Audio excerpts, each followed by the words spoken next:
Hi everyone! Welcome sa channel natin. Ako nga pala si Janus ng Pinoy Techdad. Today, pag-usapan natin itong Samsung Galaxy S23 Ultra. But this is not gonna be a super in-depth video. We're gonna be focusing more sa cameras nitong phone na to. Now, this phone has a new sensor. 200 megapixels na po ang sensor na ginamit nila for the S23 Ultra. And so far, napakaganda ng experience ko taking photos on this phone. Whether it's using the main shooter or even the selfie camera. So this one has supposedly a smaller megapixel count para sa camera niya. So meron na lang tayong 12 megapixels para sa selfie, but you'll be surprised sa quality na makukuha nyo with the selfie camera as long as you're in broad daylight.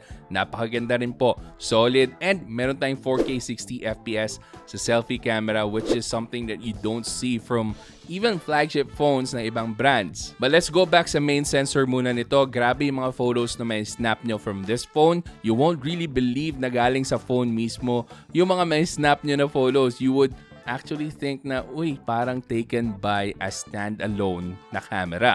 Dahil napakaganda ng bokeh na makukuha natin, yung sharpness ng images, and then yung clarity ng photos natin, yung color reproduction, it all looks so darn good. Hindi po ako nag-exaggerate, guys. You have to see it to believe it. Kasi hindi rin po ako makapaniwala sa mga na-snap ko na photos na it really looked so good.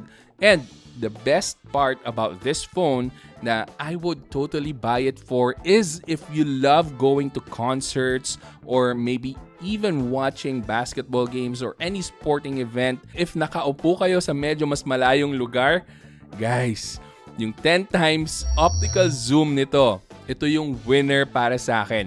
Now, I don't think marami ang naghanap ng optical zoom sa mga phones nila, but I promise you guys, this is something that you would think na hindi mo kailangan, pero once magamit mo na at masubukan mo na mismo, sasabihin mo siguro, paano ako nabuhay na walang optical zoom? Napakaganda po ng optical zoom nito. Again, pwede nyong mapakinabangan if you're watching concerts. Alam ko maraming mga K-pop fans na nanonood ng mga concert na ginagamit talaga nila yung zoom lens ng mga Samsung devices nila. So isa sa mga panalo para sa akin to. Usually kasi yung mga devices na meron ako, meron lang 5 times optical zoom. And I've been wondering for myself kung mas malupit nga ba talaga yung 10 times optical zoom ni Samsung. And now, napatunayan ko na it is. It is significantly better than the 5 times optical zoom that I have with my Xiaomi 12s Ultra and my Google Pixel 7 Pro. So, kung optical zoom lang ang habol ko, ito na po yung pipiliin ko. And karagdagang information lang, usually kasi yung mga optical zoom na yan, pag medyo magalaw na, talaga makikita nyo na hindi siya stable masyado. But with this one, kahit naka 100 times na yung zoom natin, stable pa rin yung footage. So, ang tindi talaga. So, lalo na pag ginamit nyo sa video yung 10 times optical zoom, very stable pa rin tingnan yung mga makukuha nyong shots. So, panalong-panalo talaga sa akin tong optical zoom itong Samsung Galaxy S23 Ultra. Pero bukod pa doon, napakaganda rin ng mga portrait shots na pwede nyo makuha with this device. Sobrang goods talaga yung mga portrait shots, whether it's 1 times zoom or 3 times zoom.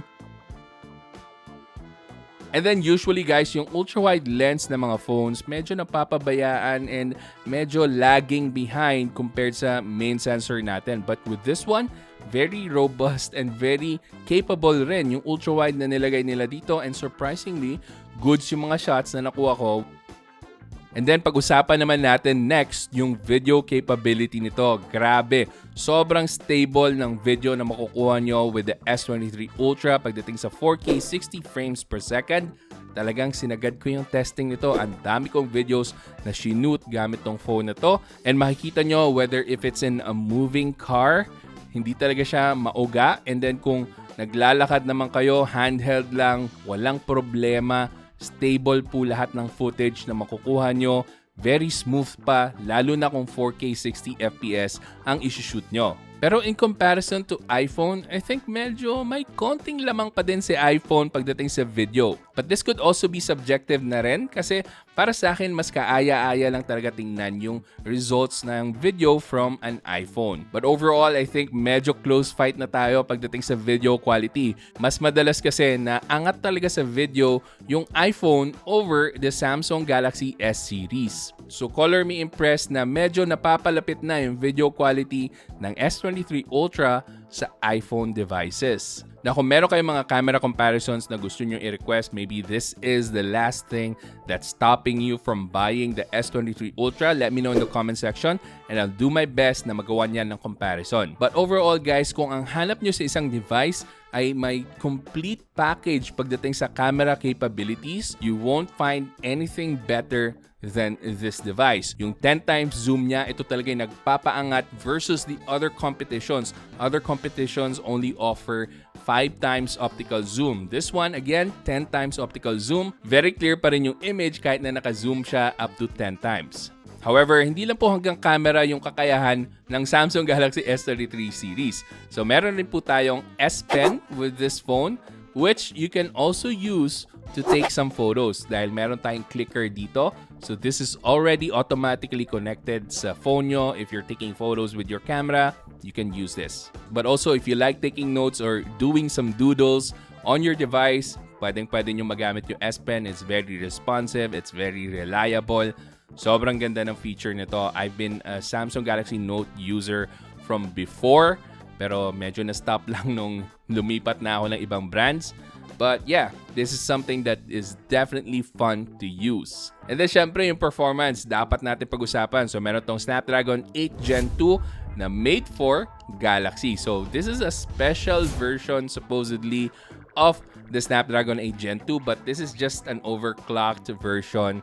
Mas mataas lang yung clock speed niya compared to other Snapdragon 8 Gen 2 and umaabot sa 1,200,000 points sa Antutu benchmark. Sobrang lakas niyan. But it's not the strongest pagdating sa Antutu benchmark na nakita ko. I've seen phones go over 1,300,000 points pagdating sa Antutu, yung Red Magic 8 Pro. So medyo natalo yung 8 Gen 2 na made for Galaxy. Pero kumusta yung thermals? Well, I have to say medyo toasty yung thermals itong phone na to. Maybe it's a combination of the metal body and the glass back panel. Kaya medyo mainit talaga siya if you're gonna be gaming on this for prolonged hours. But also yung thermal throttling. So meron siyang thermal throttling and it's not looking good. But I've been told by Samsung representatives na your phone is actually still adjusting dahil nga merong AI and whatnot going on in the background. So maybe it's affecting the thermal throttling test. That's why I will probably have to do another video to test the thermal throttling pagdating sa games. So we might do an extensive gaming test dito sa Samsung S23 Ultra. But what do you guys think? Let me know in the comment section kung yan ang gusto nyo makita. Kung talaga kinukonsider nyo yung phone na to and yung gaming performance yung sobrang gusto nyong malaman pagdating sa thermals and the throttling test dito. But overall, this is a very capable phone. Sobrang good sa performance niya. Of course, Snapdragon 8 Gen 2 yan eh. Kayang-kaya niya lahat ng games na ibato mo dyan. Whether it's Genshin Impact, Tower of Fantasy, or maybe even if it's just Call of Duty Mobile or kahit Mobile Legends. Good sa performance. But I don't think this is super optimized yet for all the games. So you might have to wait para ma-optimize ng todo yung mga games for this phone. And siguro the next best thing after the cameras ng Samsung S23 Ultra is this one, yung display niya. Tingnan nyo naman, gaano kaliwanag yan. So meron tayong 1,715 nits of peak brightness and makikita nyo dito na hindi pa nakasagad yung brightness niya, nasa lagay na yan. So we have to take it down a notch para lang makita nyo na mas matino yung display niya. Sobrang bright po talaga ng display nito whether you're just indoors and lalo na if you're gonna use this outdoors, very legible and visible lahat. Pero hindi lang yun guys, yung overall quality talaga ng display nito sobrang angat na angat if you're gonna be comparing this to other devices. And I would say sobrang mature na talaga ng AMOLED technology na ginagamit ni Samsung. So ang sabi nila ang ginagamit nila dito is the Dynamic AMOLED 2X. I don't know what that means or I don't know what that brings. But all I can tell you guys is sobrang ganda ng display nito. 120Hz, super fluid. Now aside from those things, dapat nyo rin malaman na meron tong IP68 water resistance ratings. So kahit na medyo mabasa siya, dalhin nyo siya sa swimming pool, ilublob nyo ng konti yung camera, mag-video kayo, kayang-kaya niyan. Basta wag nyo lang ilublob na matagal kasi papasok at papasok pa rin yung tubig. But this is definitely something you can bring to the beach or the pool without having to worry na masisira ito pag nabasa. Second, meron tong UFS 4.0. So that means super fast yung transfer speeds, yung read and write speeds ito. Panalong panalo. So kung meron kang super bilis na internet speed sa bahay nyo, masusulit nyo yung download speed dito sa phone na to. Panghuli, hindi ito masyadong nababanggit pero meron pa rin tayong Samsung DeX dito. So kung gusto mo tong gamitin na parang naka-desktop setup, pwedeng-pwede. At ang maganda pa dito guys, hindi na siya kailangan na wired connection. So pwedeng-pwede na naka-wireless na Samsung DeX like I did with the TV here na pinapakita ko sa inyo. So pwede nyo pang kabitan ng mouse and keyboard para talaga yung full desktop experience using your phone. So isa to sa mga bagay na wala sa karamihan ng mga phones out there in the market right now, adding to the value that you can get with this phone. But speaking of value, this phone is super expensive guys. I would not recommend this if hindi nyo masusulit lahat ng features nitong phone na to. I would only recommend this sa mga tao na talagang masusulit niya lahat ng features or maybe even majority of the features ng phone na to. For example, if talagang heavy camera person ka, this is something that I would recommend. Pero sa halagang 80 to 90,000 pesos, medyo mapapaisip ka kung camera lang talaga yung habol mo, why not buy a standalone camera, maybe something that's worth 40,000 pesos and use the other 40,000 pesos para sa isang lens.